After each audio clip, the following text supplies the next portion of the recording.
the amount of intensity and focus you need to bring to your life and change to stop focusing on yourself to focusing on others. And the more that you focus on others, the more successful you're going to be. And the best team leaders that I've seen in the Rangers were guys that gave up everything once they give up everything about themselves, but they made their men the primary focus. Welcome to the Veteran-Led Podcast, where we talk with leaders who use their military experiences to develop great organizations and continue to serve their communities. Today's guest is Matt Griffin, CEO and founder of Combat Flip-Flops. Welcome to the show, Griff. Well, thanks for having me, John. I'm looking forward to being here today. You've done some amazing things in the military, but after service is where you really stepped up and set the example for our fellow veterans. And at Veteran-Led, we like to talk about having a bigger, better future after our military service. You create Combat Flip-Flops, you've created a couple documentaries, you've co-authored a book, and done a lot more things that I probably don't even know about. So tell us a little bit about, once you got out of service, how did you come up with a Combat Flip-Flops? I went through the standard, getting a civilian job, figuring things out, learning how to be home with the family. I took a job as a home builder in 2006, and then I lost my job in the crash of 2008. I ended up getting hired by a company called Remote Medical International in Seattle, where I was the military sales manager, and I started putting clinics and importing pharmaceuticals and medical supplies into conflict zones around the world. And I liked being alive. When I was going to these war zones, I didn't have a platoon of Rangers and armored vehicles and body armor. I had a backpack, cash, and a smile. And I had to figure out how to get there, do my job effectively, and then get home. And being a map guy, if anybody who's ever been to combat, over the last 20 years, usually they have the daily brief that says, here's where the bombs went off over the last, day or 48 hours. And then if you put all those on a map, you start seeing little hotspots or nodes where all the bombs and the attacks go off. And they're typically around the embassies, military or military compounds, and reporters. So I was like, okay, I'm just going to stay away from those areas the best that I can. And where are the areas that don't have bombs? And the areas that don't have bombs or attacks are areas that are flourishing with small business. And so that was just the standard street markets. That was the standard grocery stores. Those are all the other places where the locals are living and thriving amidst all of the chaos around them. And I would stay above a grocery store. I would hire the owner's brother as my driver and my fixer. And they would keep me alive because I was bringing prosperity to them, and it was regular business. And everywhere I went, I kept seeing this, whether it was Africa, Middle East, Southeast Asia. I would see small businesses were the leaders in their local communities. And it just kept happening to me everywhere I went. And I just, whether you call it the ether or God or whatever you listen to, that little voice in the back of your head keeps saying, like, why am I being shown this over and over and over again? And one day I walked into a combat boot factory in Kabul, Afghanistan. I had spent my previous 3 deployments there only generally working during the hours of darkness, going after the bad dudes. And it was the first positive thing I'd seen. We'd always heard about these development efforts. We'd always heard about, all of the building that was going up around it. And I saw people working, and each person there was supporting 5 to 13 family members. And I was like, okay, this is how we're going to win the war. This is America. This is positivity. This is what we're supposed to do. We are bringing prosperity to an area that never had it before. And I looked at the factory manager, just thinking about the Marshall Plan post World War II and, how Vietnam turned post Vietnam. Like, what are you guys going to make when the war ends? And he says, and this is in 2009, mind you, he says, we're not going to make anything. Everybody here is going to go out of work. Nobody's going to want to buy anything from Afghanistan. So I went from inspiration to fury in about 3 breaths. And in that moment, I looked down on a table and I saw a combat boot sole with a flip-flop thong punched through it. And combat and flip-flops, the juxtaposition of the words, went through my head. And I said, all right, you mind if I run with this? And he says, yeah, sure, dude, go ahead. And I set it down. I got in my car. I went back to my hotel. I called my Ranger buddy Lee in LA. It was like 2 a.m. where he was at. And I said, hey, man, we're going to make flip-flops at the combat boot factory in Afghanistan. And he says, all right, man, let's do it. So we started. And I love the disclaimer, not for running, even worse for fighting. Yeah, bad for running, worse for fighting. Correct. Yep. What's interesting to me about your insight was that when I was over there, I was there as a logistician. I was an infantry guy that then got to be branch transferred to logistics. And we had backpacks full of money. We called it foo money. And we would use it to buy stuff on the economy. But it's just like you said, it's like, well, this is really a short-term solution. Because once we leave, what's going to happen to these businesses that we're propping up? It wasn't sustainable. And it was, we're here now and everybody's happy because we're giving them money and winning hearts and minds. But what happens when we leave? Exactly. It's the laws of supply and demand. You had a huge international force there, really tough logistics getting into the country, and plenty of cash. So they would drive the price up, and we'd be willing to pay it because we had to. And then when we leave, they're used to living this lifestyle for charging whatever, just as an example, $5 for a loaf of flatbread. Well, now there's not the money there. There's not the demand there. So what does that do to their economy once we leave? And it destroys it, is what happens. Yeah. And so you came up with a plan to sustain it. And one of the things that impressed me most when you're talking on another podcast, you said, amateurs talk tactics, professionals talk logistics. It's one thing to be able to say, well, this is what we're going to do. This is how we're going to do it. But when you actually have to move product, move something from point A to point B and get it there on time, it's not that easy. Well, it's not even that. It's seeing 3 to 4 months ahead and saying, I have to order these things from the supplier. I need to move it from outside of the country, inside of the country. Then I have to put it into a warehouse and distribute it and get it to the guys in time. You're thinking multiple steps ahead in order to be successful, in your annual plan, quarterly plan, even a weekly plan ahead of time. You got to be ahead of it. And that's something that I think, the veteran or tactical industry, they typically put the weight on the shooter, the operator, the Navy SEAL, the Green Beret, the Army Ranger. But behind every one of those guys, there was 8 to 10 people working in the background for months on end, making it happen so they could take care of something over a 2 to 5 minute mission. Yeah, and even in logistics, the best plans fall apart. And you went through that in your story about how there was problem after problem, but you were vulnerable and open with your customers and they stuck with you. So tell us about that. So I read the Timothy Ferriss 4-Hour Workweek book, right? Which is, it was a great book, right? And it has a lot of great principles, but if you think you're going to get into it immediately going into a 4-hour workweek, you're drastically wrong.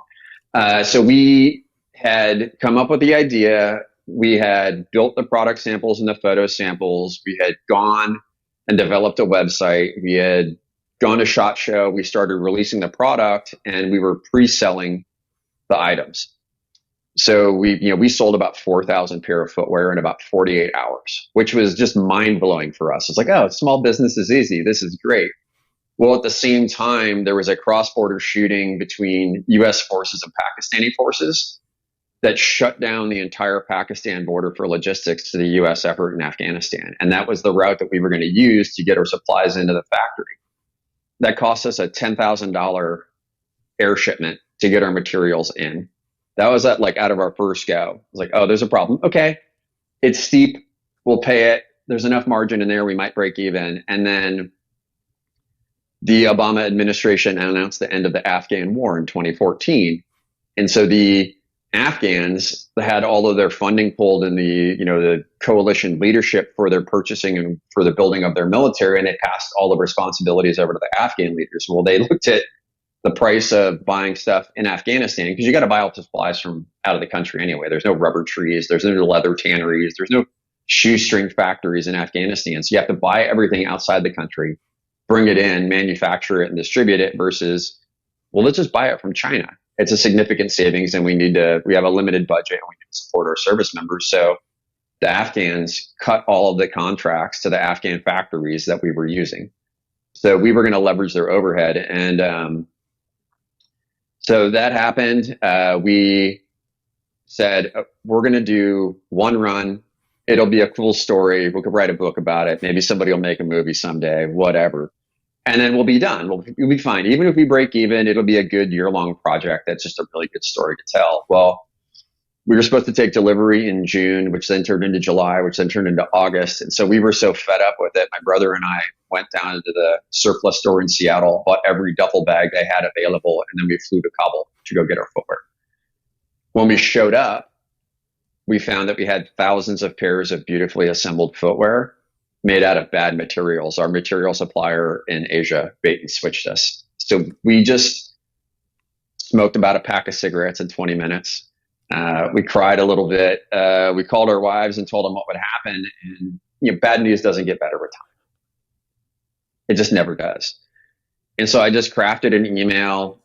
I took some photos and I said, Lee, and he was still back in LA. I said, hey, you got to email our customers and let them know what happened. And we'll figure it out. But there's no other option other than just to tell people what happened. Just be honest. And out of the 4,000 pairs sold, we had 3 people ask for their money back. And then when we got back into production, 2 of them repurchased. So it just goes into showing you how there are really good people out there that are willing to support you. And if they see you're working at a very difficult problem, they understand there are going to be problems while trying to solve a problem, and they're willing to support you in doing it. And they did. And this is a longer response, but we found another factory. It was too expensive to work with. We found a third factory. They wanted to work with us. I leveraged every credit card I had. I bought 4,000 more pair of materials on my personal credit card. And then right as we were getting ready to ship them the materials, that factory called us and told us they just had their contract pulled. We were going to have to guarantee 80,000 pair of footwear to them in the next year. Otherwise, they couldn't manufacture for us. And I read something, and I don't know where. So I want to verify it here, but it said basically, and I'll just read from my book. Leaders never let Blue Falcons dictate the success or failure of the mission.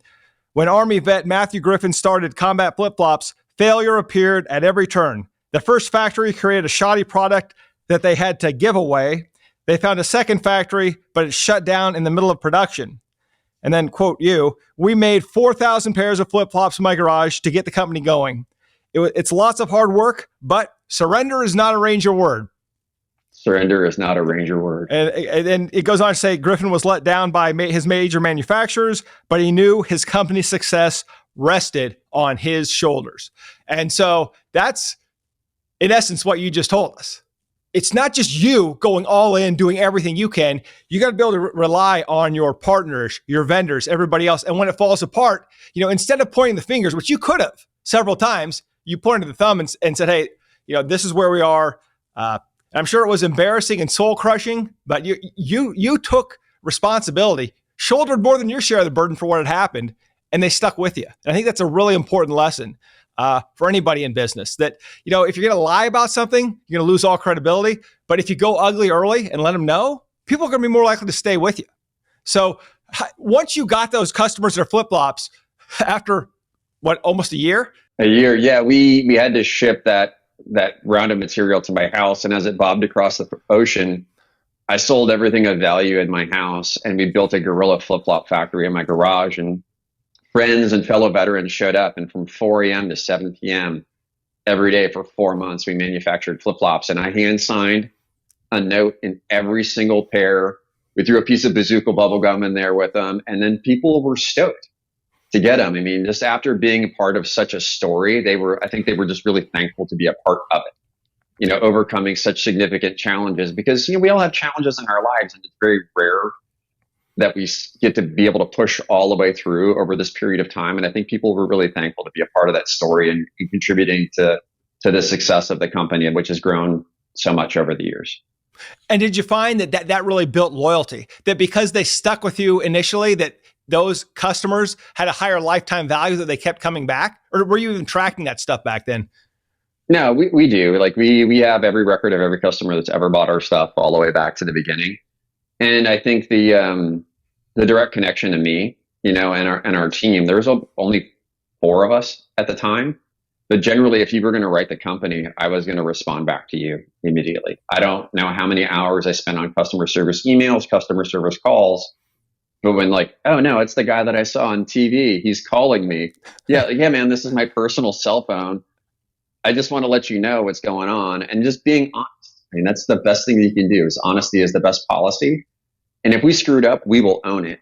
Right. But if people say like, hey man, there's this problem, I promise you I'm going to solve it. If you be patient with me, I will come through for you. And then you come through for them. And yeah, that builds loyalty. What other company is going to do that for you these days? It's not going to be Amazon. It's not going to be whatever online store you get. It's like you get a call from the CEO. So at what point did you guys grow out of the guerrilla factory and into a bigger facility? So I made another bad decision of investing a significant amount of money into going to like the biggest shoe show in Las Vegas. And we went down there and we were expecting buyers to come and look at our mission, look at what we were doing, look at our brand, and then be able to support what we're doing, in order to grow out. And while we were there, my brother Andy, who's our production manager, president, he went to look at all the different suppliers there, and he found that Colombia had a free trade agreement with the U.S. They had beautiful leathers, they had amazing construction. We walked into their booth, and all of their shoes and their products were just unbelievably beautiful. And their pricing was spectacular. And I looked at our mission statement. Everything always comes back to our mission statement. We empower the mindful consumer to manufacture peace through trade. There's more to it than that. But there was nothing about our mission statement that said Afghanistan. It's like, we're going to help, entrepreneurs affected by conflict. Like Colombia is a narco finance insurgency with mountain people in it. Afghanistan, narco finance insurgency with mountain people. Like this mission is not just Afghanistan, it's the world. Like how do we recover from war in a way that our government hasn't been willing to in the last 70 years? And so we decided, hey, we're going to start working with these guys in Colombia. And that was in 2013. And as we were wrapping up the production in my garage, we started importing Colombian product. And we took the Guerrilla flip-flop factory. We sold all of our production equipment, our ovens and our presses and a few other things. And then we figured out the dimension of the box that they were shipping it to us in, and then we cubed out every square inch of my garage to fit the most amount of flip-flops possible in there. And that's right around the same time that, the story picked up so much traction. We got invited to be on Shark Tank, and we fulfilled every one of those Shark Tank orders out of my garage. And at first you were skeptical of Shark Tank. Why? I'm not a big TV guy. I'm not a big pop culture guy. And in the limited times where I've been in a restaurant or something and seen it, and I was a struggling small business owner watching these, multimillionaires or billionaires tear down these entrepreneurs on TV, I'm like, wow, they're just doing it for entertainment value. This isn't cool. And that was my only exposure to it. The very, maybe like 15 or 20 pitches that I had watched collectively over a few years. And the producer called me and I said, no, man, we're good. And then I told my CMO, who was marketing guy, so obviously he's into pop culture and media and watching what's going on. He says, you just don't understand the Shark Tank effect. It's a real thing. You're now being put in front of millions of Americans as a cool and innovative product that's a brand launcher. And so I called the guy back and I applied and we got on and we got a 3 shark deal, which was amazing. What was that like working with Mark Cuban on that deal? Mark is he's a very busy guy. And the one thing that I will say about him is he always responds.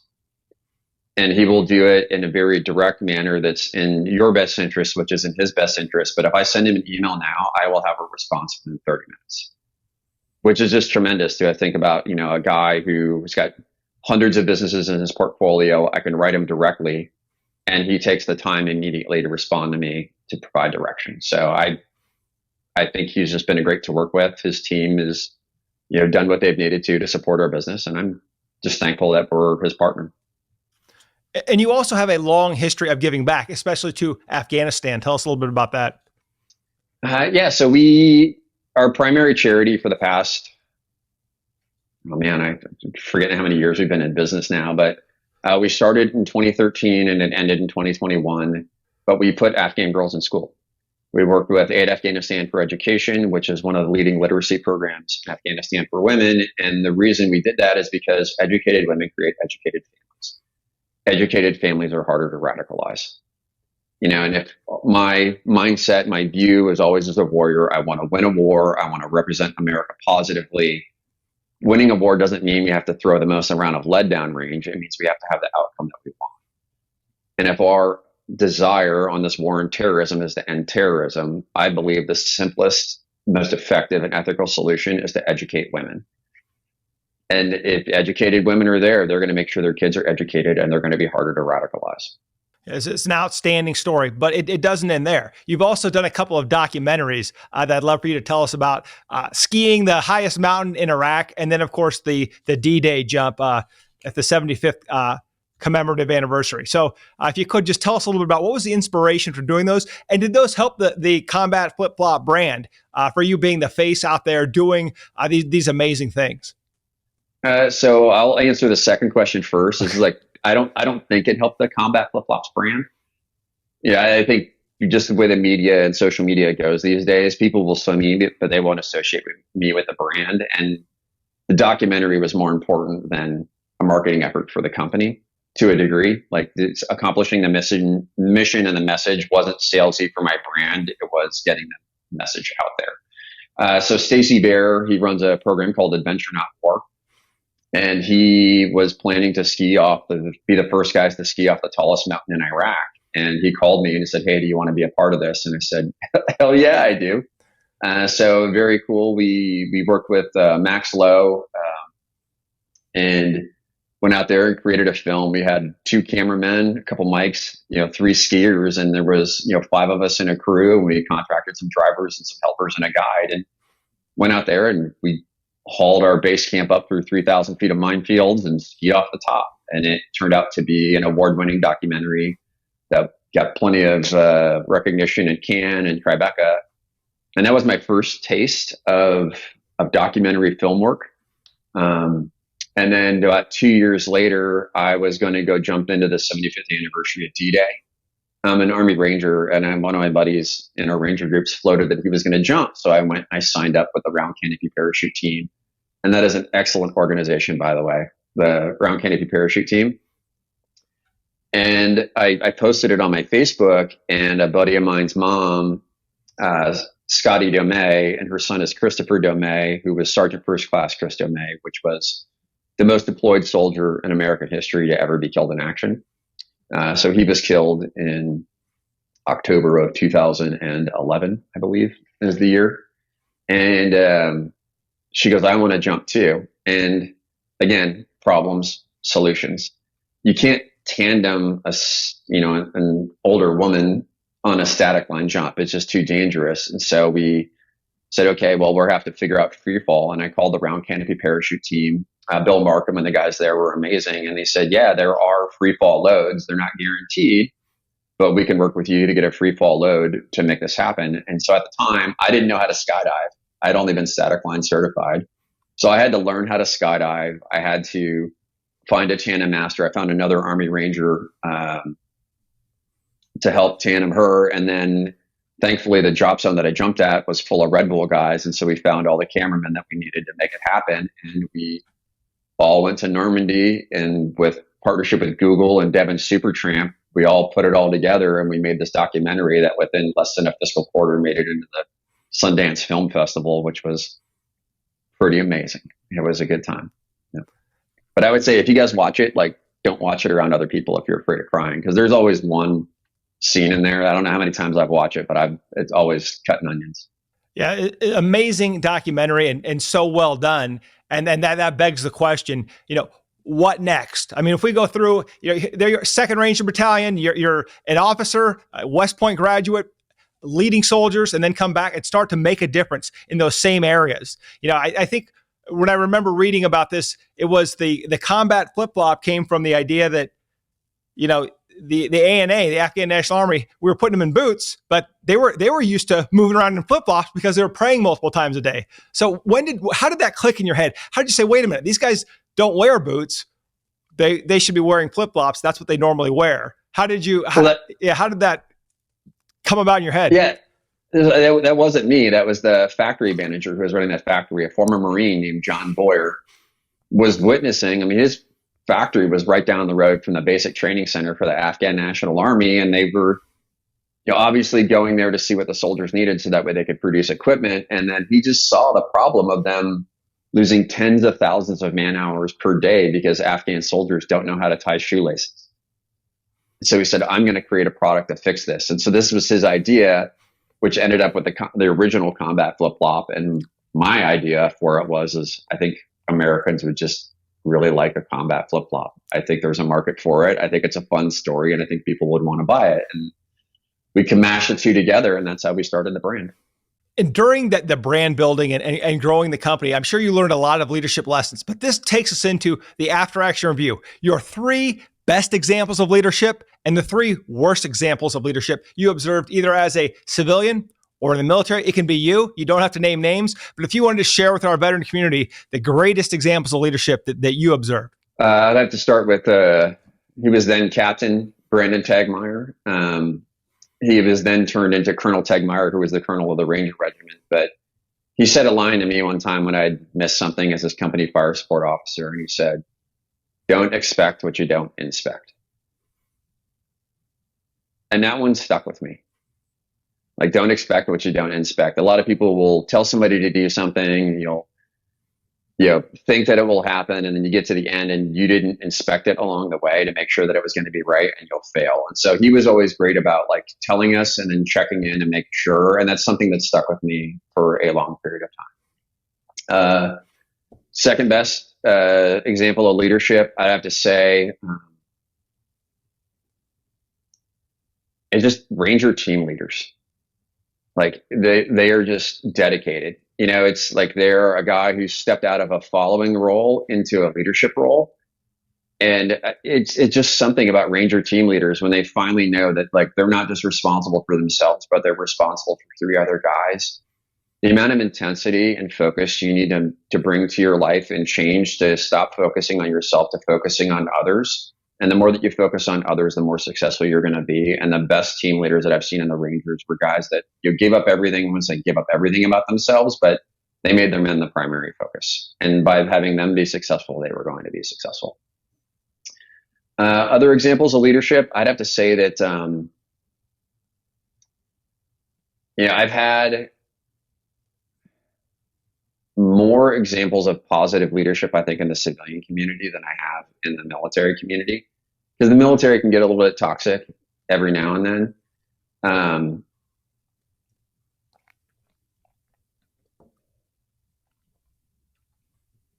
I'd have to say that just the focus on being honest, right? With all of the leaders that I've been around, the guys who call it like it is, they don't sugarcoat anything. And I've been around from investors to civilian leaders to whatever, but the guys who aren't afraid to be truly honest with them when a problem comes up and answer the question, you'll see it on the media and everything else, is if you can't specifically identify the problem and state what it is and the root cause of it, you're never going to solve it. And so all of the leaders that I know, when you ask them a problem and they look at it and they go, "This is the problem, this is why it happened," they don't place blame. They don't focus on shaming somebody into it. They go, "Here is the problem.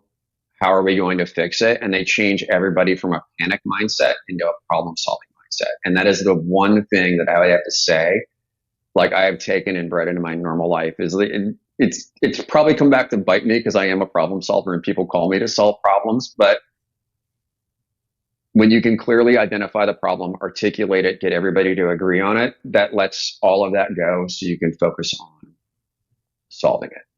So those are the 3 examples that I would have. Bad examples of leadership. And this is just every, I'm sure civilians and military will get this, but you get the guy who gets into leadership and they kind of start sitting back on their haunches a little bit, resting on their laurels.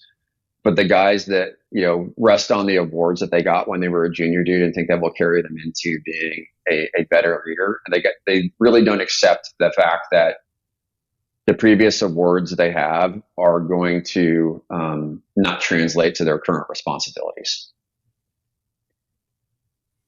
Absolutely. Like that. I really just don't like examples of bad leadership, but I am a firm believer that you learn more from bad leadership than you do from good leadership. I had a Ranger commander who was a prior service guy, and he would constantly show up late because of his previous accolades and everything else. And he would sit there and he would tell me on missions how much he didn't like he would literally point out character flaws in me. And I'm a 23-year-old Ranger just trying to figure out life. And he would just sit there and tell me all the things that were wrong about me.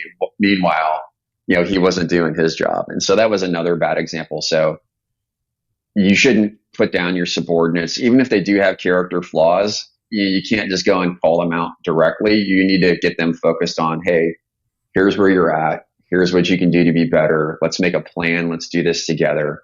How can we get there? How can we make you improve and feel better about yourself and better about life?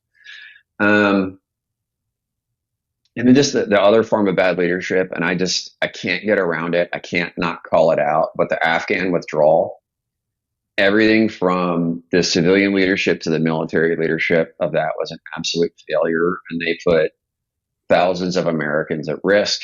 They put thousands of Afghans at risk. They got innocent civilians killed. They got, it was just bad. And I think if this is going to air before the election, everybody tends to gloss over it. It's not coming out in the news or media, but I have to say the worst example of leadership I've ever seen in my entire life was how we handled our withdrawal from Afghanistan. And I just like people to remember that. Yeah, so many great lessons. And I think one of the misconceptions about veterans is, well, we know what great leadership looks like because we've experienced in the military. That's part of the story. But if we've served in the military, we also know what bad leadership looks like. And that's why we love to hire veterans, because they've seen good leadership, they've seen bad leadership, and then they can bring their own perspectives to our organizations. So as you're the CEO right now, how many employees do you currently have, Griff? We've got 3 right now. We're a really small business. We outsource everything. We try to really guerrilla it. And, we follow, as much as I bagged on Timothy Ferriss's book earlier, we do follow a lot of the principles there. So we've got 3 employees right now, but we employ hundreds around the world, depending on the time of year in production. Well, and really, you've built a model of efficiencies, and that didn't come out of the blue. It came from a lot of failures, and you're pretty open about that. How have you been able to take all that feedback as a gift and just take it as, okay, this is another setback, or this is another supplier didn't deliver? How do you not let that just drive you absolutely crazy? Life is full of problems. And I think, what is it? It's either the Buddhists or the Hindus. They say like the human condition is suffering.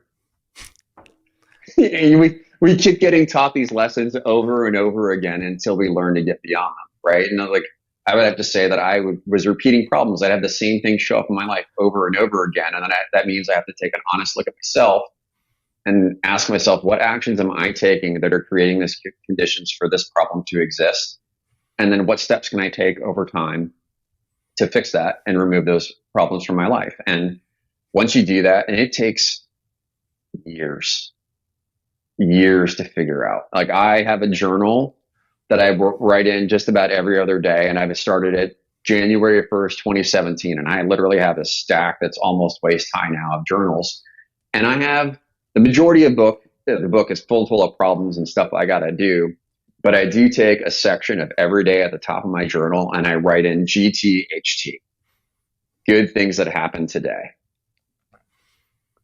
And I have to, whenever something good happens in the day, whether it's like, hey, I got a free cup of coffee, or somebody called me and I hadn't talked to him in a while, or my dog learned a new trick, or I got my truck fixed, or whatever it is, I write the good things that happen in that block. And as I'm going back through my journals that are just filled full of problems and stuff I got to do, it's just a really daily reminder that's right at the top. And amidst all of those things, good things are happening every day. And I can look back and I know they're happening because I wrote them down, and they're just positive examples that say, like, it's so easy to get mired by your problems that you forget about all the good stuff that's happening. And so you have to take time to write them down and acknowledge them, so that way you don't get lost in the sauce. Yeah, gratitude is so important, because we get so wrapped up in all the problems, and the problems can just be all consuming until we realize that, I think it was Sir Edmund Hillary who said, it's not the mountain that we conquer, but ourselves. That is truth. And you obviously being a skier and having had the opportunity to ski the highest mountain in Iraq, do you still ski? Do you still get out there? Do you still do a lot of adventure stuff? I moved to Hawaii in December, so I am an adventurous guy. I gave up the majority of my adrenaline sports because I found that my brain was riding too fast and I didn't have enough time to train. So I just went over to skydiving. That's my adrenaline speed sport that I go to. And then I spend the majority of my days here getting my ranch going. And then when I need some time to myself, I do a lot of out here.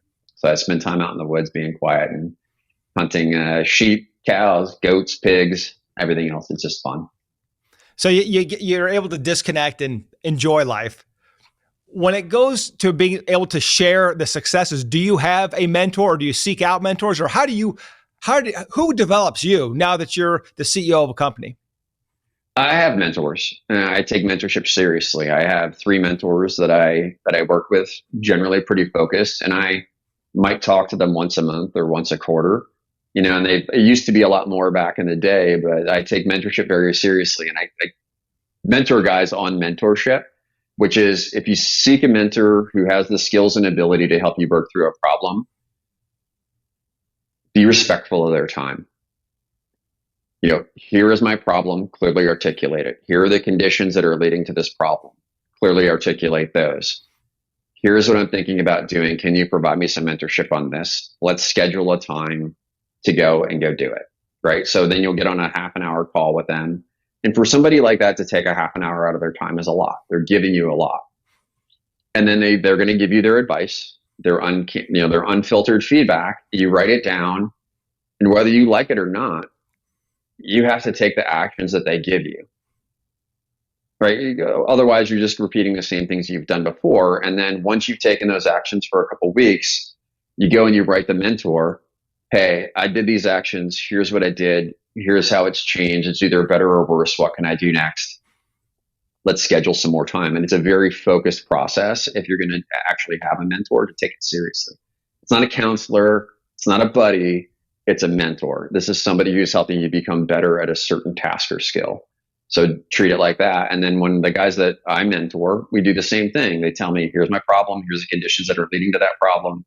Here's what I'm thinking about doing. What can I do? And then I'll have a half an hour call with them, and I'll expect an email or a phone call, 2 to 3 weeks later, to see how things have changed since then. Then we'll adjust fire and keep carrying on. So it's not just the advice, it's the accountability. It's the accountability. Yeah, people give you advice all the time. Yeah, what are you going to do with it? But if they give you advice and somebody of that caliber takes the time to give you advice, they're not going to keep mentoring you if you don't take their advice. So if you want to have access to those types of mentors and people like that are successful, they want to see others succeed. They do. They really want others to succeed. And if you come and you ask for their time and they ask for their advice, and then you just go down the same path, they're going to stop mentoring you. They'll find somebody else who's willing to take their time and direction and go be positive and go contribute significantly in the world. When we're in the military, it's pretty easy to demonstrate grit. We don't have a choice. There are tough missions, and we just have to accomplish the mission. Mission first, people always. But as a civilian, we have more options. And we can back out at any time. And you had a lot of opportunities building combat flip-flops to step away. I mean, you had your family, as you I think brought up in the past, worried about having another lean Christmas because of your adventure. What made you stick with it? How did you know that this vision would become a reality? Faith.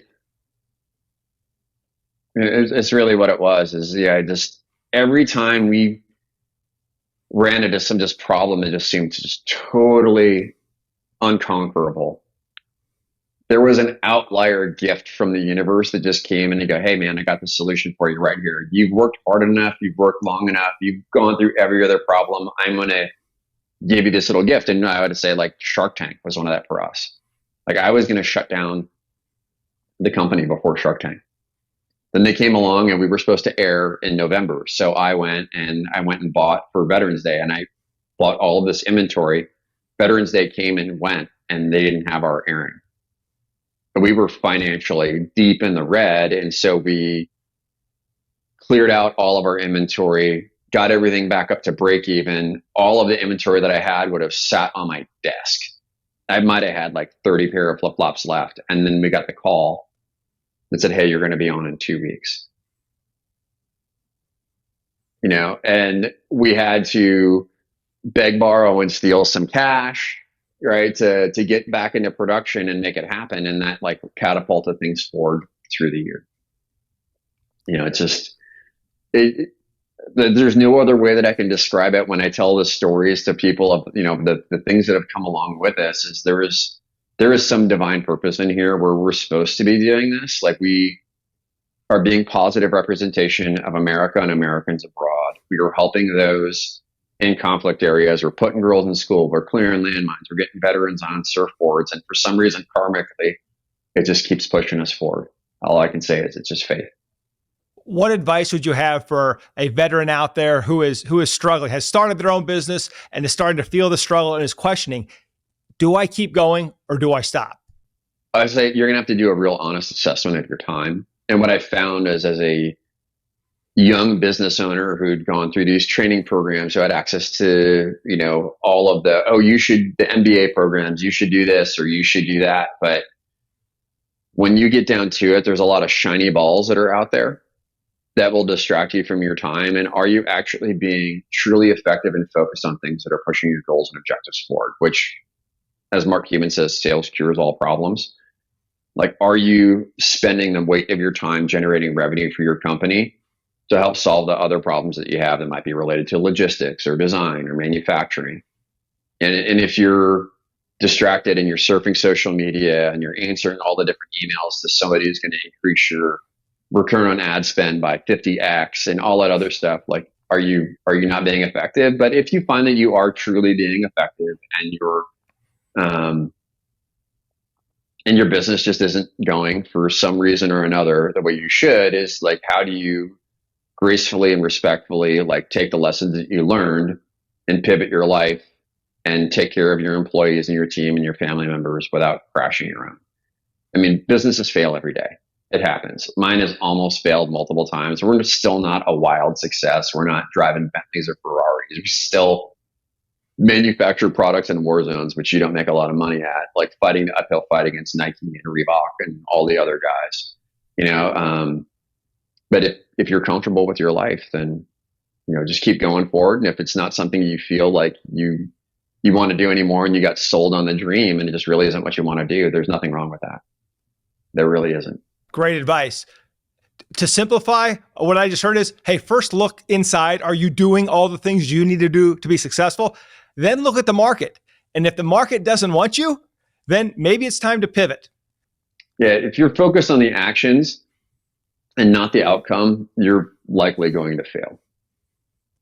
You really need to be looking at the outcome. Again, I will say, you go to all these courses and they say you need to be doing X, Y, and Z. And you take the actions to X, Y, and Z. If these outcomes aren't what they told you they were going to be, then you have to go back and look at your own actions. Like, look within about what you're doing and what's actually going to lead you to the outcome that you want. Well, thank you so much for your time today, Griff. Amazing story. How can veterans learn more about combat flip-flops, or more importantly, learn more about you and your journey? So if you want to learn about combat flip-flops, everything's social: Facebook, Instagram, TikTok, all that other stuff is at combat flip-flops. You can find us all there. I'm personally on Instagram at combatflipflops.griff, Griff. And then we have a book that's out there. You can find it on the website. You can find it on Amazon. And if you buy it on Amazon, leave a review. So thanks, guys.